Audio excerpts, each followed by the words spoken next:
The other thing I wanted to ask about is I know you've said that you want a swift implementation of the new marijuana law, Question 4. What about the home grow provision of that specifically? That would go into effect next month. Yeah. Should that be slowed down at all?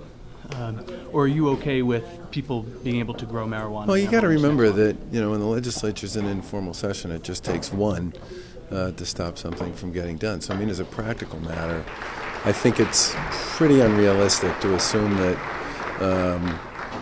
wouldn't go into effect as it's scheduled to go into effect in December. And secondly, that was that was one piece of that 6,000 page or 6,000 word ballot question that I think a lot of people understood straight out of the gate. I continue to believe that there's going to be work that needs to be done on that ballot question to ensure public safety and public health.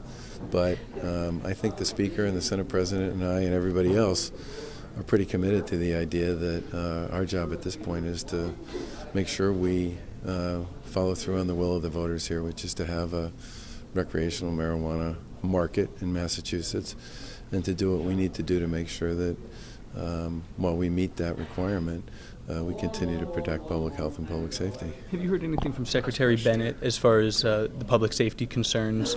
There's been some suggestion that if people are growing marijuana in their homes, they'll have these indoor grow lights, and that could be a fire hazard. Has Secretary Bennett brought any of those concerns to you? Well, I've talked to folks in Colorado about this, and they've raised a bunch of issues around this stuff, all of which I think we're going to have some conversations and some public and some public dialogue about. And I think the big thing we need to do is make sure that we move relatively quickly on this stuff, so that we are able to continue to meet some of the deadlines and the time frames that are in the law.